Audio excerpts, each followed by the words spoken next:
ভাই একবারে এটার অবস্থাটা দেখেন ভাই, পুরো স্ক্রিনটার ভিতরে গ্রিন লাইন এসে একেবারে বোঝাই হয়ে গেছে। এই আপুটা যখন ফোনটা আমাদের কাছে নিয়ে আসে তখন সে আমার বলে, ভাই এই ডিসপ্লে লাগালে কি আবার গ্রিন লাইন আসবে? আমি ওনাকে বুঝাই বললাম এইটা একেবারে অরিজিনাল টাইপের ডিসপ্লে আছে, যেটা লাগানোর পর নেক্সট টাইম আর গ্রিন লাইন আসবেই না।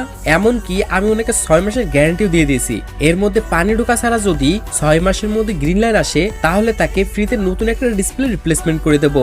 আপনি আমাদের ডিসপ্লেটা লাগানো দেখলে বুঝতে পারবেন আমরা অন্য কারোর মতো ডিসপ্লে সেটআপ করি না। আমাদের ডিসপ্লে লাগানোর টেকনিক পুরাই ইউনিক, যার কারণে আমরা ডিসপ্লে সেটআপ করার পর আপনি বুঝতে পারবেন না সেটাতে ডিসপ্লে চেঞ্জ করা হয়েছে।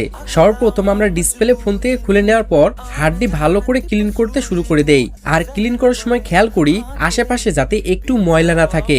ক্লিন করা শেষ, আমরা এবার যে ডিসপ্লেটা লাগাবো সেটা ডিসপ্লেটা একবার দেখেন, প্রত্যেকটা জায়গায় অ্যাকুরেট ভাবে রেসপন্স করতেছে। তাছাড়া অনেকেই ভাববেন এতে ইন ডিসপ্লে ফিঙ্গারপ্রিন্ট কাজ করবে কিনা, তাদের জন্য চালিয়ে দেখালাম ফিঙ্গারপ্রিন্ট অ্যাকশনসে কাজ করতেছে।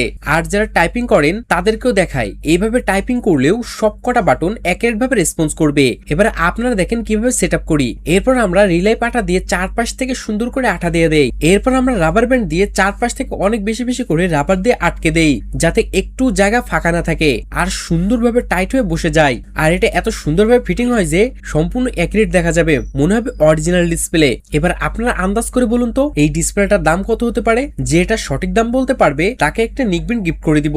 Let's tata.